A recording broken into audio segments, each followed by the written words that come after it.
and welcome to Dunnottar Castle in Aberdeenshire. This ruined medieval fortress once hid the Scottish crown jewels from Oliver Cromwell's marauding army, but today is home to 8 artists going for gold. Prepare for a cliffhanger. It's a brand new series of Landscape Artist of the Year. From 2,000 applications, our judges have chosen 48 of the UK and Ireland's most talented artists to take part in 6 extraordinary heats, using everything from pens and paints to lino and collage. Apart from not having 3 hands, it's going great. How much time have we got? Can I finish tomorrow? From urban panoramas to historic battlements. It's romantic and it's full of brooding mystery. If I had to sum you up, romantic and full of brooding mystery would be pretty good. Producing spectacular artworks, whilst battling the changeable British weather. I'm having a real problem today. I'm having to secure everything because it keeps blowing away. They have just 4 hours to produce an artwork that could catapult them through to the semi-final. At stake is a prestigious £10,000 commission for the Science Museum to create an artwork celebrating the Orkney Islands and their key role in the sustainable energy revolution. But first, their artistic talent must be assessed by our trio of judges. Kate Bryan, Kathleen Soriano, and Tai Shan Scherenberg. Once you've done the printing, you don't go back and draw over the top. Oh, no, you're right, I do. Sorry. Yes, I do a lot of things. Come on, Gary. In each heat, we're joined by 50 additional artists, our magnificent wildcards, always on hand to paint the unexpected. Serena, we're giving you a beautiful castle over here. Stunning, enigmatic. You've painted that cliff over there. So take a seat and grab a cuppa whilst we begin our hunt for this year's Landscape Artist of the Year. It's too horizon-y. It's like the head on a pint of beer. Oh, nice, yeah. Oh, yeah. That's the happiest I've seen you all day.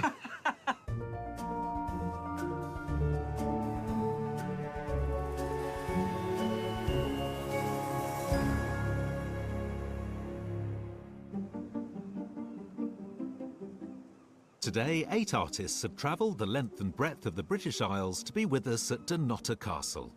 We have London-based fine art graduate Henry McAlpine. From Devon, textile artist Alison Waitley. Jen Maidment, a contemporary portrait and landscape artist from Caerphilly. And Kat Croxford, an expressive artist from Buckingham. It's fabulous being here, and there's a wonderful fish on in the air. I'm very excited. Alongside them, we have Jess Gale, a contemporary artist from Dorset, Polish artist and care worker David Shab, Simon Blackley, a textile designer from Blackburn, and finally Canadian printmaker Christina Chan. It's been a whirlwind of emotions, and for the most part right now, I'm excited, and in 5 minutes, I'll be nervous again. It's time for the artists to settle into their pods, where the submission artworks that secured their place in the competition are now on display. And there's just enough time to contemplate the challenges of the view in front of them.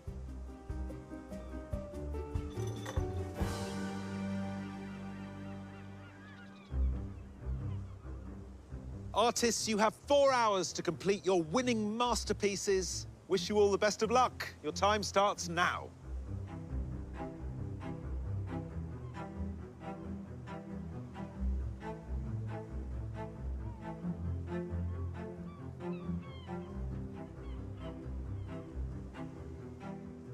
Today's artists are perched on a cliff, looking out over the North Sea and a dramatic, rocky headland, home to the ruins of Dunnottar Castle. Stretching out on either side is the rugged Aberdeenshire coastline. And as the early morning sun rises behind the castle, the buildings are plunged into darkness. What worries me most currently is the sun, right in my eyes and casting a lot of shadows, but I think the more it's moving back, the more I can see what I'm looking at.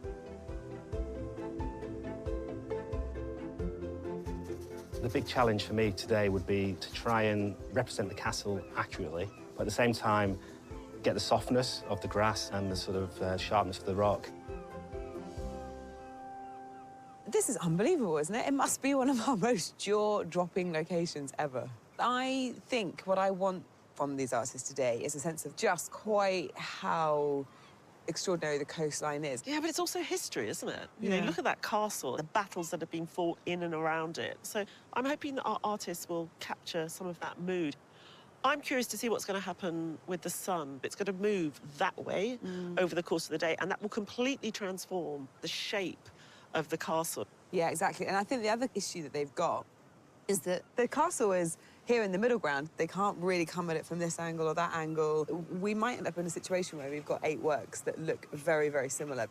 And actually, someone might just give us an amazing study of the clouds and leave the castle out of it. You don't know. Ooh. Yeah. They're artists. They do what they like. Faced with an infinite expanse of sky and sea, as well as a full frontal castle, the first task for our artists is to decide how much of the view to take on. The landscapes I'm drawn to normally involve a big sky, open spaces. I think this space between the lump of rock where the castle is and the opposite headland is creating this nice void, and I think that might make quite an interesting composition. Jess Gale is from Dorset.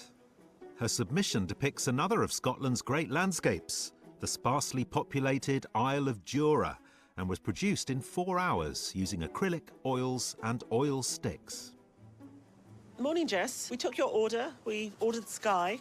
It feels in your submission as if it's something that's done really quickly, and actually one of the secrets is to keep that life and energy in it. Is that how it happens? Yes, I do work fast. I like how that translates as a loose and expressive painting. Yes.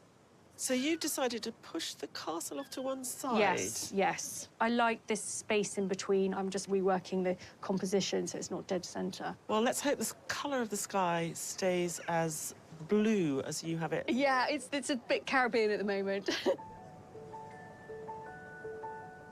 Whilst most of our competitors today are working in oils and acrylics, our next artist has been raiding the haberdashery. Alison, you've overlaid one bit of cloth with another bit of cloth, and it's blending. It's like painting. Yeah, it's textile and mixed media art. I'll probably be using mainly textiles today. And this is how I blend, using shears and semi-shear fabrics. Shears and semi-shears. Cool. Alison Waitley from Devon uses overlaid, embroidered textiles to create atmospheric landscapes. Her submission took 20 hours to create and depicts Otter Head in Devon. Alison, your submission, it's a very moody scene. Yeah, I have a very sort of watercolory feel to my work. In the sense you are more of a painter than a drawer. Yes, in a way, I'm painting with fabric. I'm looking at the horizon. I've used this piece of scarf because it's darker here and then it grades out to a paler colour, which is exactly what's happening on God, this. Yes. I mean, I can't stop smiling because I'm looking at the horizon, Alison, and this is exactly the right tone, and you make it look very easy.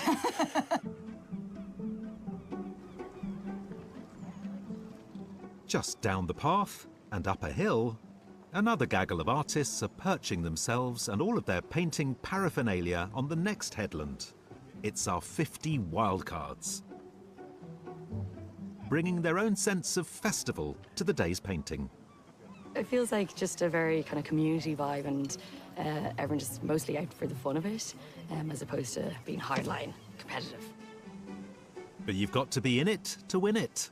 And only one artist will be chosen today to go into a pool of wildcard winners, just one of whom will be selected for a place in the semi-final.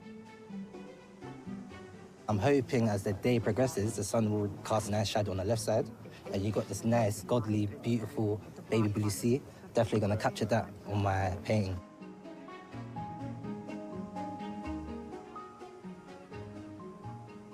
I Daisy. Where are you from? Stoke-on-Trent. Don't get views like this in Stoke-on-Trent. No, you don't. No. Furthest away from the sea as possible.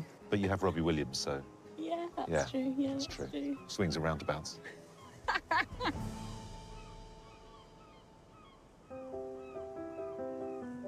Although some of our artists today are used to plein-air painting, for others, adapting their process to working in a field on the side of a cliff is a different kettle of fish. I've mapped out my composition. I'm going to be kind of flitting across drawing, painting, printing, and usually create my work in the studio. I'm going to try and bring it out here, obviously seamlessly and without any problems whatsoever. Christina Chan moved to the UK from Canada to study printmaking in London.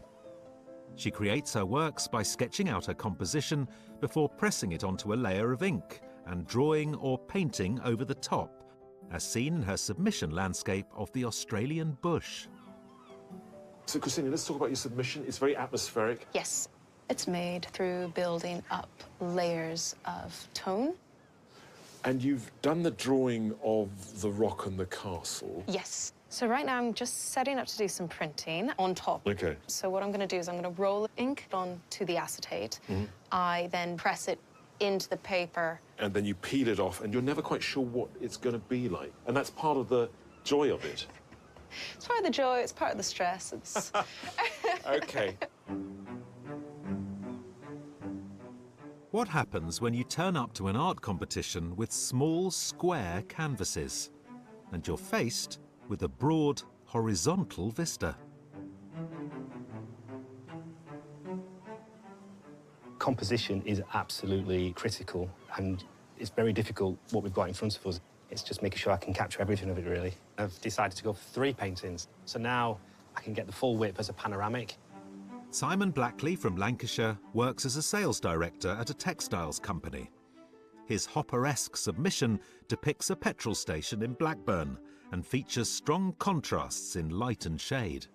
Morning, Simon. Hello. You're suddenly going with this triptych. You're going to give us something really panoramic. Yeah, I've actually gone completely off piece. I think I'll be OK. I'll get the castle in its full width and some of the sea behind as well. Drawing, for me, is the most important part, so if I don't get that right, then it's just not going to work for me. So tell me a bit about your submission. I love it. I mean, it is really just like the back of a garage. I try and find sort of ugly views and try and make them beautiful. You'll be gutted today that there's no petrol station that comes with our medieval castle. No petrol station, no bins, no skips, nothing really, so... I'm sorry about all this beauty.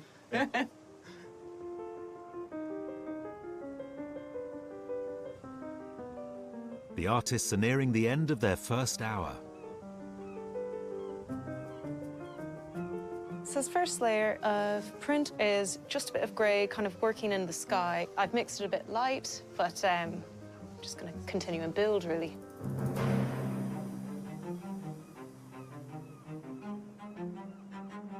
I just sort of changed the composition because the sea was too in the middle of the painting, and hopefully that's going to work. But yeah, can't believe an hour has already gone.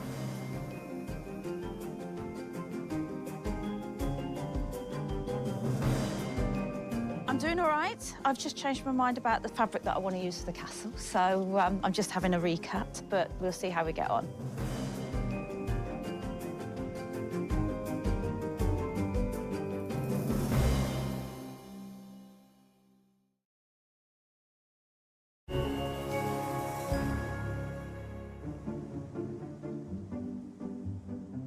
Perched on a cliff in northeast Scotland, our 8 artists are finding their sea legs as they tackle this immense view.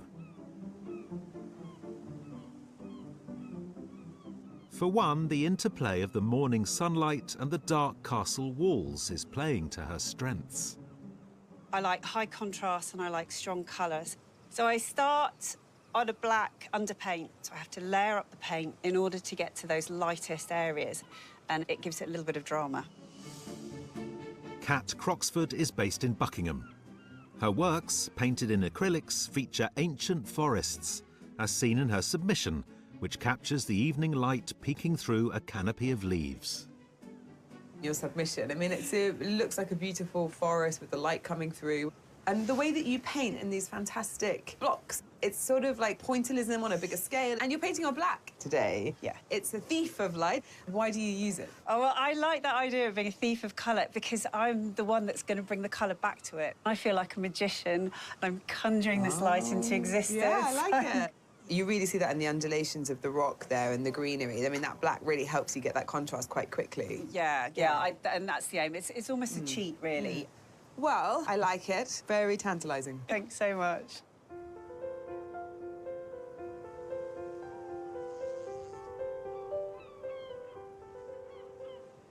So I would describe my style as distorted realism. So when I'm looking at the view in front of me, I'm trying to break down the different tones that I see in order to create a sense of energy. I don't really work with buildings, so it's going to be quite interesting to see how my style and the solid structure interact. Fine art graduate Henry McAlpine is based in London. His work is strongly inspired by the bold, distorted style of the Futurist movement, and his submission depicts the view from his childhood home in Northumberland. Henry, you crazy futurist. This is the sky you're tackling. What's happening out there? So I've gone for quite a dominant sky. I think a lot of the shapes do kind of come from the clouds. And once you get one shape in, does that sort of suggest another? I think there's a slightly sort of improvised rhythm to it. I like that. It's a bit like music. A little bit, yeah. Now, let's talk about your submission. The shapes, in a sense, make absolutely no sense. I like having something that is almost identifiable, but not being able to pick it out straight away. You like your viewers to have to work for it. Yes.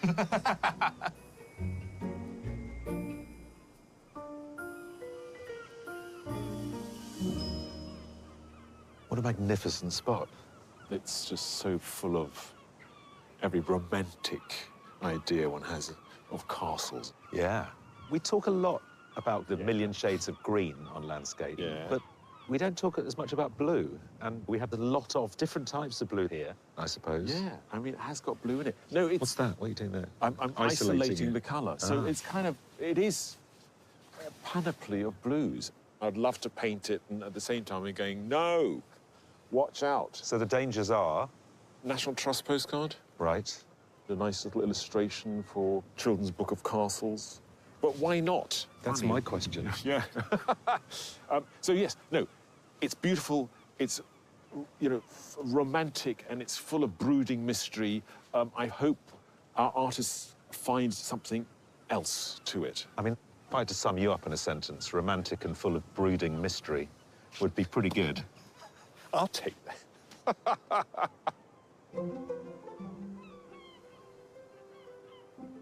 Refusing to be flustered by all of this emotion, one of our artists has opted for a methodical approach to her painting. I love to paint in flat blobs of colour, building a painting sort of like it's a puzzle. I guess it's a little bit like paint by numbers with my own sort of colour choices. I do want some detail, but I do like quite big flat areas of colour as well. Jen Maidment is a contemporary artist based in Caerphilly.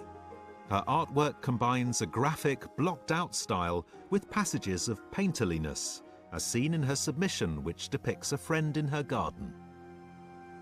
Jen, when I think about your submission piece, obviously, you know, it's very verdant and green, and you have a way in which you treat the green as well. It's quite graphic. Graphic, yeah.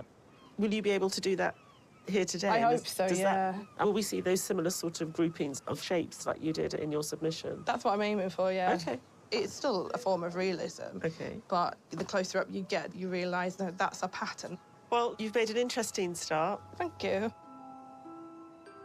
They say you can witness every season in one day in Scotland. So, after a morning of sun, how will the artists adapt to the challenges of today's unpredictable weather? For me, personally, to paint landscape is the most important is, I think, is light. So I usually choose the subjects with the strong contrast between sun, light, and shadows. Today, the sunshine is lovely on these cliffs, so I can see in my mind the painting already. Care worker David Shab is from Poland and now lives in Bristol. His submission, painted in his characteristic bright colour palette, depicts a winter scene from his hometown. So, David, let's talk about your submission. The apartment blocks don't look particularly attractive, but it's a very happy painting. I try to find a happy, sunny way to paint all my Okay. paintings. I don't have a grey and sad paintings. Okay. This morning it was sunny. Now the weather's moving in. Does that matter? Sun and light is very important to me. This morning was lovely sunshine. I try to keep in my mind what I saw in the morning. Okay, So that's okay. why it's nice and light green here. Well, look, it's looking very joyful, and I love your mark making, so please continue. Over on the next headland, our 50 wildcard artists are well underway with their coastal masterpieces. Keeping an outdoor workstation tidy can be difficult, but one artist has thought of something absorbent enough to deal with any mess. I do pastels and I'm doing ink and it gets really messy. So in my hand here is my very trusty nappy to wipe off all the stuff and wipe my hands off.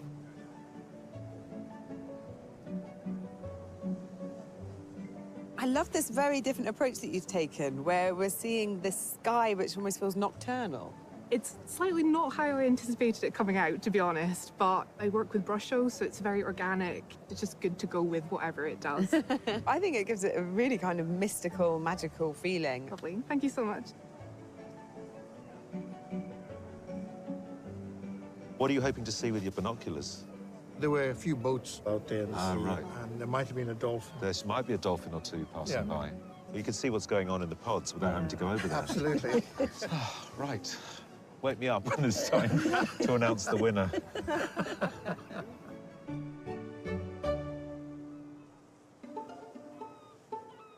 As I bed down for a nap, my friend with the binoculars tells me the pod artists are nearing the halfway mark in the competition.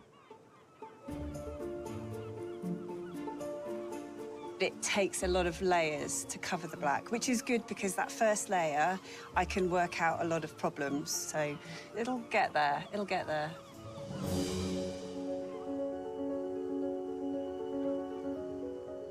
It's a work in progress at the moment.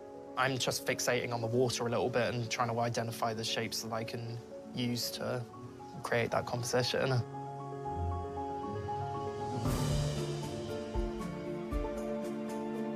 I'm concerned about colour choice. It's very wishy-washy at the moment. I'm also worried about bugs sticking to it. There's a lot of like little tiny flies that I don't want to die in my painting.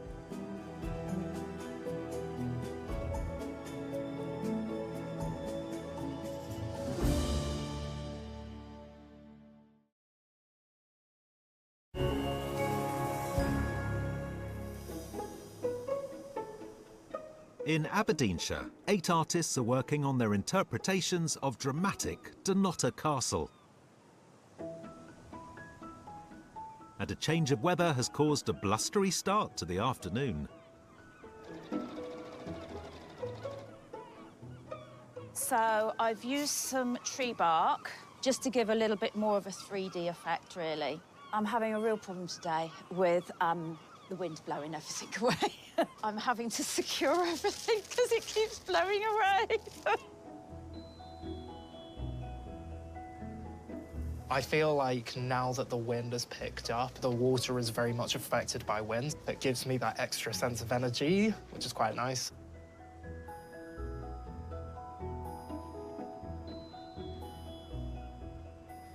Christina, there's lots of different processes happening. I can see that you've got your printing materials. I tried to make a little makeshift printing station, which all in all worked, except the wind picked up. Ah, well, the wind will do that. I'm using this really thin Japanese paper, so every time I went to kind of put it back, take a step back and look at it, it would fly. Whip around. You know, it just went for a walk. You were lucky it didn't go too far. So then basically decided I was gonna paint into it, draw into it, and adjust on site. I mean, with views like this, why limit yourself? Yeah, exactly.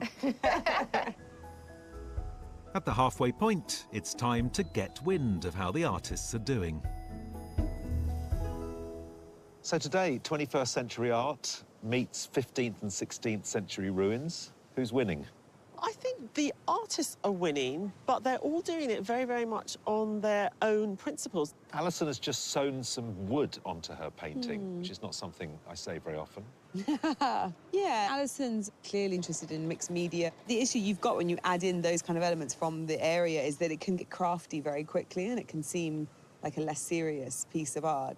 I think Alison's very good at matching what she sees with overlaid bits of cloth. And now she's got to the castle, the equivalent she's finding is a bit too much, almost. So I think she's got to try to bring a subtlety into it. How's Henry and his futurism getting on?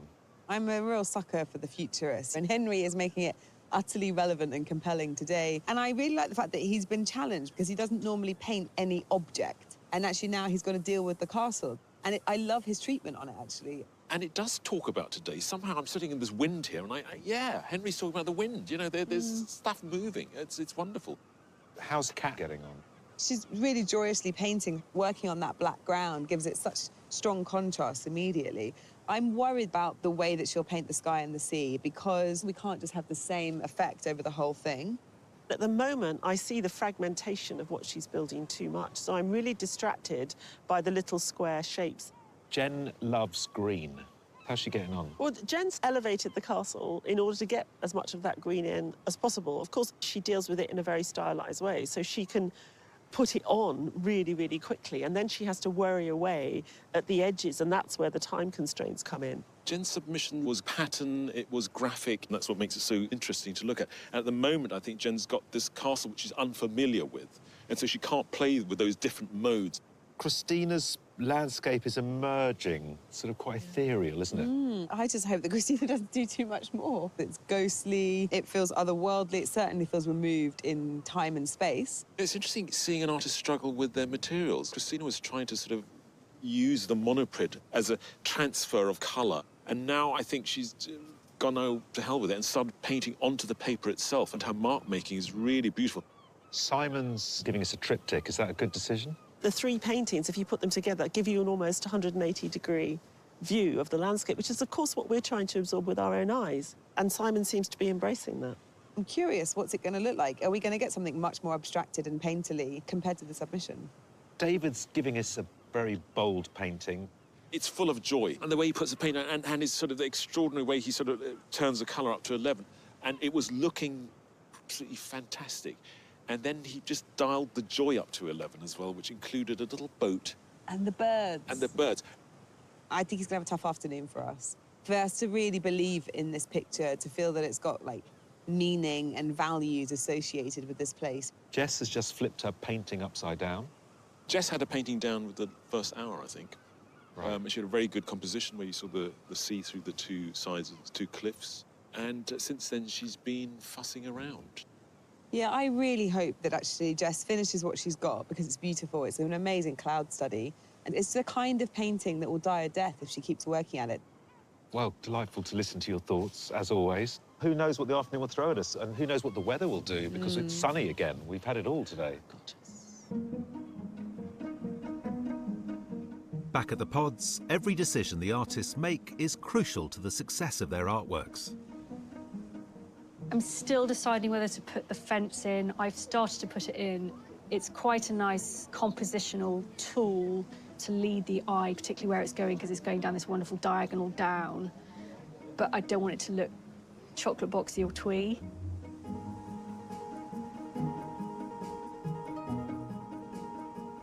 Hi, Simon. It's an incredible spot. And to think of all the history that's been there, I mean, does that impact the way you approach it? So I put a touch of red to the bottom of the painting to, I guess, to give some signature back to when the history of the castle, thinking that the castle's not always been a nice place and there could be a bit of evil lurking in the castle. Bloody episodes. Well, I'm sure it wasn't pleasant in there at one point.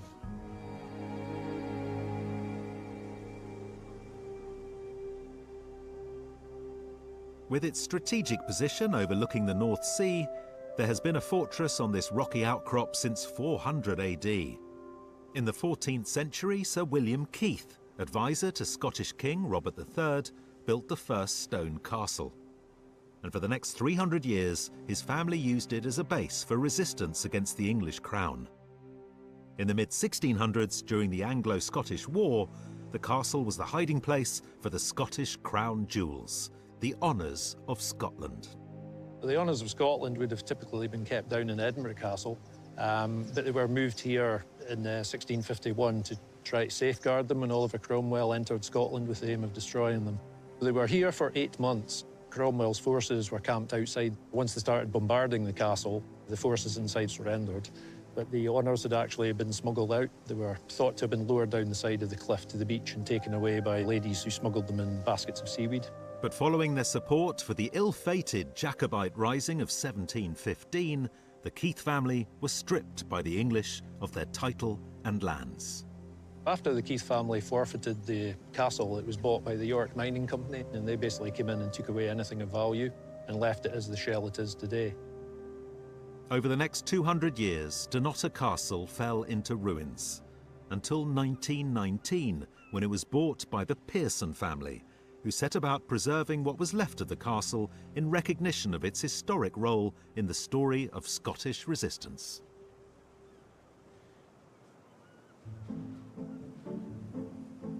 Down on the cliffs, the sun is nearly setting on the wildcard's day of painting. It's going okay, I think. It's like the cake's about to go in the oven, but you don't really know until it comes out and taste it, then you realise you've forgotten the salt or forgotten it. That's my analogy. Hello. Serena, we're giving you a beautiful castle over here. Stunning, enigmatic, beautifully placed. You've painted that cliff over there. What's that all about? I think I'm probably a bit too intimidated by the castle. Ah, OK. But I do love cliffs and more landscape rather than buildings. Well, it's looking great at the minute. Whether my fellow judges will be expecting a castle, I don't know. And that moment has arrived. Our 3 judges must now choose just one of the artworks produced today. Hello. Hello. You are a wildcard winner.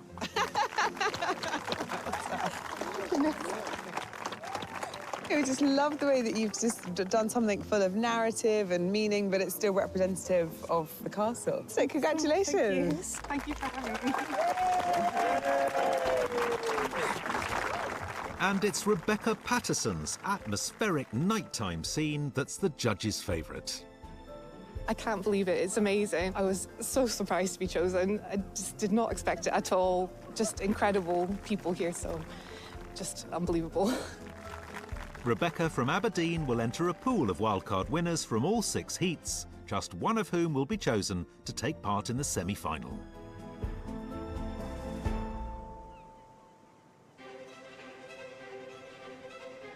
Back in the pods, the artists are approaching their final half hour.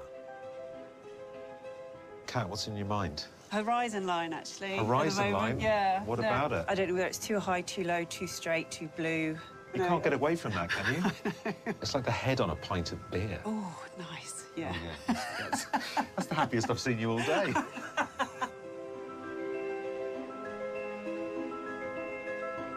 I still have quite a lot of work to do on the cliffs, wondering what to do with the foreground. It's definitely something I need to focus on a little bit more, I think.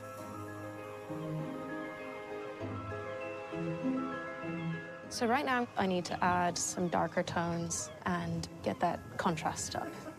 I am feeling nervous, but optimistic.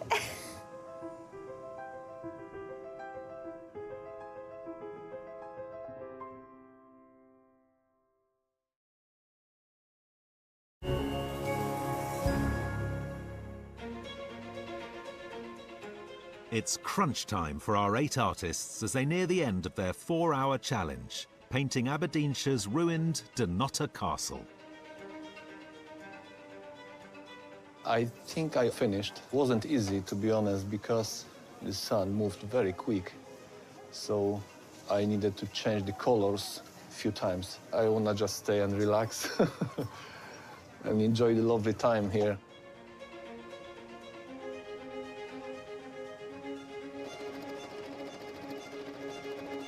I'm just going to stitch this bit, and then I'm going to give it a good press. Now, just about getting there.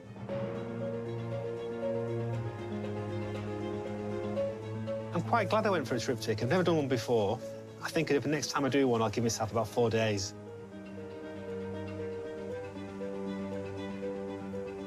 I have covered the board mostly. I hope that I've got a little bit of time left to do something about the sky. I'm panic painting now.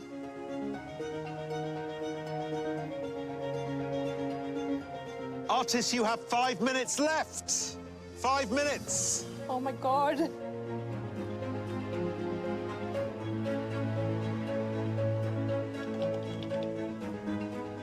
I am probably over-fiddling. I'm feeling really great.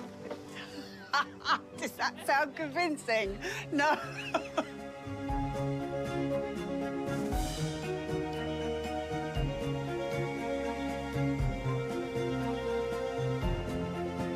Artists, your 4-hour challenge is over.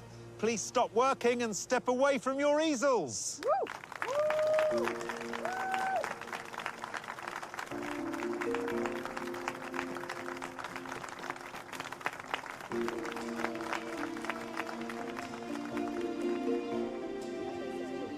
It went really quickly, I thought. It did go very fast. Yeah. While the artists take some time to relax, the judges look at their finished artworks. What a range of styles. Yeah, fabulous. Watching Alison work, I was a bit worried about the physical equivalent for the cliff face and the castle itself. And actually, she's been able to make a three-dimensional, so kind of magical way of working, really. I think Alison's been able to create such a distinct sense of mood. It's almost slightly gothic when you actually look at the castle itself. Very effective. So one of the things I really like about Henry's approach is that in the middle of this futurist sandwich is a really calm castle. And I think that balance that he's got between the use of his stylized forms actually works really well. Yeah, Henry's painting just makes you happy and joyous. It's very well calibrated.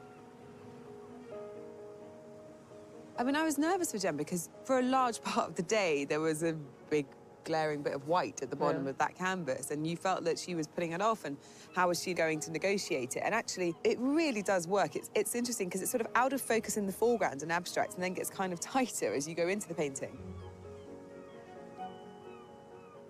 Somehow, Christina transported us 500 years back in history with regards to capturing a sense of how scary this place could be with those deep striations on the cliff face. I think she really did manage to capture that.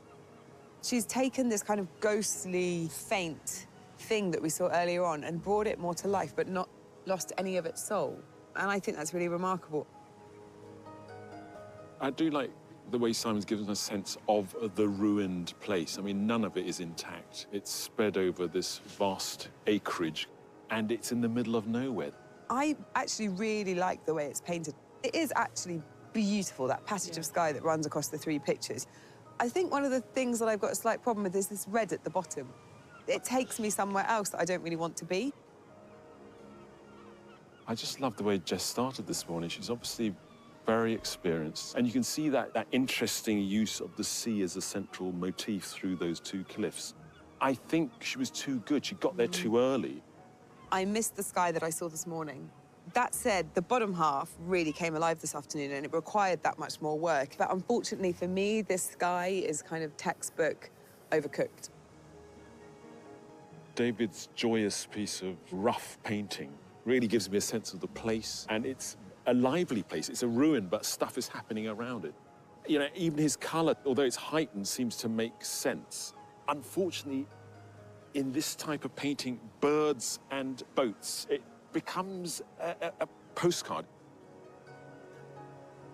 Kat's painting is, you know, really robust. That black's been used in a really effective way to show the undulation of the rock face. I think, though, unfortunately, that the treatment of the horizon line and the sea doesn't work as well for me. I just felt like there probably could have been a bit more contrast there.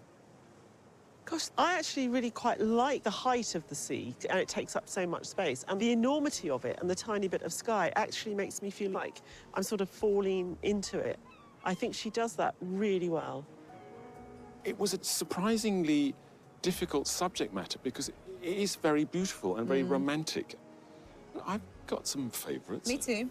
I've quite surprised myself by where I've ended up going after this conversation, actually.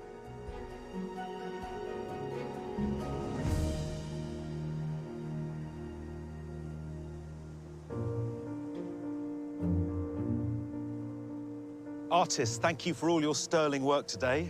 The time has come to reveal which 3 artists the judges have selected for their shortlist. The first artist is Henry McAlpine.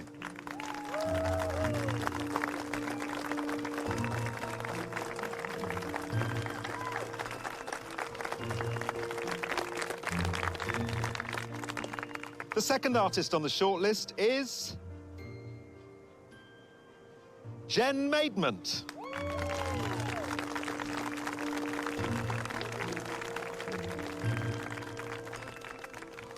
The third artist is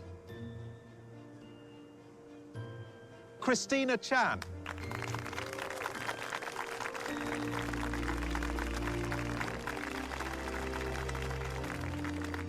Thank you to all the rest of you. I hope you've enjoyed the day as much as we've enjoyed watching your work. Thank you.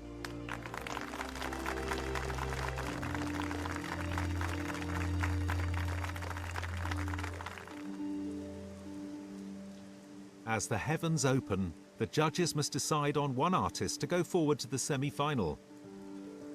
To help them, they take a look at today's works alongside the artist's submissions. So we've had a glorious day of painting in this incredibly dramatic location. We've had everything the Scottish summer can throw at us. We're left with 3 artists. Looking at Henry's 2 paintings side by side, I mean, it's a riot of colour and joy, isn't it? I mean, Henry has dialed it down in his painting today, and I think I like it all the more for it, because when I look at the submission now, I actually find it quite hard to understand. Are they giant marching pink pigs walking through a forest? And I think the fact that he's been slightly more realistic has helped me understand what the painting is. I'm not mad on the foliage in the foreground. I think it's too fussy. I think he needs to believe in his style enough. But joyous, full of colour, an artist really playing around with art history. Jen gave us that charming domestic scene, and now an altogether different atmosphere in her painting today. I mean, Jen's work is very crisp and contemporary. She's not a slave to the detail. She's manipulating them and looking for ways of reinterpreting her submission. The figure and the door are pretty realistic, but then you look at the vegetation, and Jen has found a different sort of language, and she's brought that to bear today as well with the castle. Today, I think, it's got a bit more mood. It's more evocative. I love her treatment of sky. You know, it's so believable. Christina's painting today, of all the paintings, I think, was hardest to see where it was going. Yeah, when I see Christina's 2 works side by side, I realise that they're about traversing really difficult terrain. You know, it's almost like you have to fight to get across these landscapes. So I like that strangeness. That's what the work is. It's strange. Such an organic feel to it. It became like a plant sort of growing on the paper. Very different from all the artists today. Well, there we go. This dramatic location has produced some wonderful work today.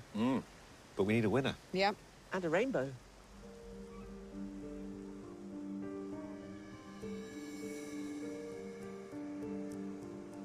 Henry, Jen, Christina, to get to this point is an achievement in itself, but only one of you can join us in the semi-final.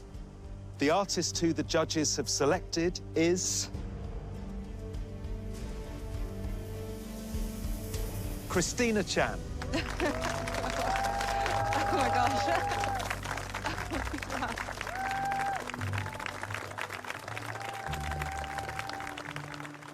I feel overwhelmed. This is incredible. It's been an incredible day, and it's a bit mad. I don't think it's really sunk in. Yeah.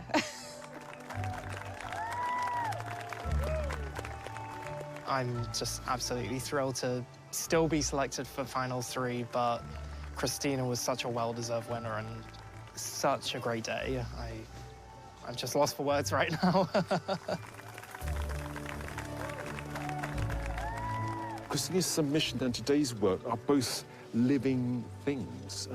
They're very strangely organic. She has very strange qualities in her work, both in their expression, but also the way she works. And I've never seen anything like it, and that's very rare. I can't wait to see what she does next. I'm happy with what I produced. I was a bit on edge because I had to adjust so many times, but in the end, I liked what came out and really grateful the judges did too. If you'd like to be a pod artist in next year's competition, or want to find out more about the work of our featured artists, visit skyartsartistoftheyear.tv. Next time, we're at Liverpool's historic dockside, as 8 new artists face a view with some jaw-dropping geometry. I think this might possibly be the most complicated landscape we've ever given our pods. So who will get themselves in a pickle with perspective? I regret maybe not keeping it a bit simpler. Getting hot now, feeling the heat. And who will take it all in their stride? I'm having a great time. It's brilliant.